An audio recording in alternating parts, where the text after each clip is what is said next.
adik-adik atau teman-teman, siput gepeng atau yang dinamakan keong.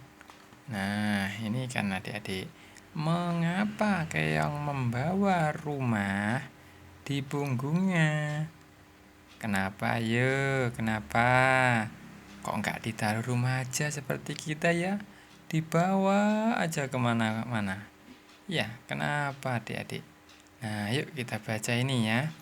Keong hidup di dalam sebuah cangkang pelindung. Cangkang ini terbuat dari bahan yang sama dengan cangkang tiram dan kerang.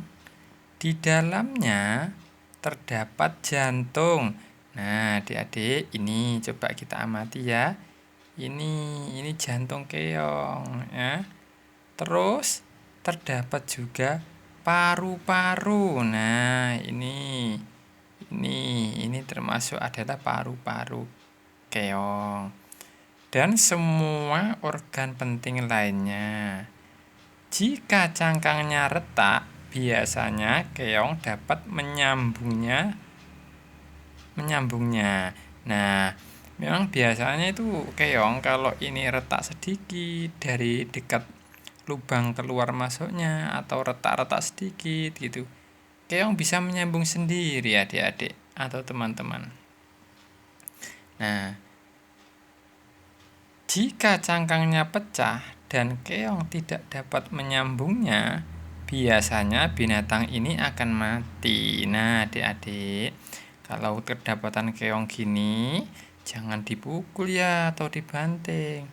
Jika keseluruhan ini cangkangnya retak, yang terdapat pada bagian-bagian organnya ini, keong tidak dapat menyambungnya lagi adik-adik. Semua jenis keong, entah itu bekecot, siput, atau kerecok, ya dia akan mati adik-adik ya. Nah, makanya kalau kedapatan seperti ini jangan dipecahkan ya cangkangnya. Kasihan ya kan adik-adik. Nah, selanjutnya yuk kita baca lagi yang sebelahnya. Nah, cangkang sangat penting untuk melindungi keong. Keong akan mati bila tubuhnya terlalu kering, apalagi merasa bahwa tubuhnya akan kering. Keong masuk ke cangkang dan menutup lubang cangkang itu dengan selaput tipis sehingga lembab di dalamnya tidak keluar. Nah, adik-adik, biasanya kalau cangkangnya yang tipis itu di pinggiran sini adik-adik. Nah, selaput tipisnya, selaput penutupnya ini. Biasanya dia itu kalau semakin besar dia semakin bertambah ini. Jadi dia ini akan keluar selaput kecil. Akhirnya panjang dan hingga dia bisa menjadi besar. Nah, seperti ini biasanya itu keluarnya dari sini. Nah, yang selaput tipisnya adik-adik. Coba kita baca. Nah, selaput penutup lubang menyebabkan keong tidak kekeringan. Nah, jadi dia itu kalau pas dia itu istirahat atau musim-musim biasanya kemarau adik, ini dia akan menutupnya ini. Padahal dia masih hidup di dalam, ditutup rapat-rapat. Nah, walaupun ada binatang mengganggu seperti semut atau apa pokoknya dia nggak ngereken. Dia di dalam saja adik-adik.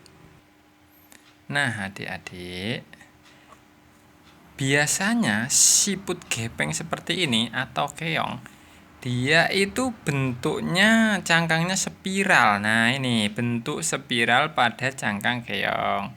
Keong dewasa lebih banyak spiralnya. Nah, jadi dia itu bentuknya seperti ini adik-adik. Jadi dia kalau semakin besar dia akan semakin melingkar gini, semakin besar adik-adik. Nah, sudah tahu kan tentang keong? Bagaimana bentuknya dan bagaimana semakin membesar, bagaimana dia waktu kecil dan jenis-jenis lainnya. Nah, ini coba jenis lainnya keong ini biasanya ini ya. Coba kita baca. Nah, mereka itu siapa ya kok mirip kita? Nah, ini coba. Keong sebenarnya moluska, bukan serangga, tetapi karena sering dijumpai kita harus mengetahuinya. Nah, kita sudah tahu ya adik-adik tentang keong, siput gepeng. Nah, sampai jumpa di video selanjutnya.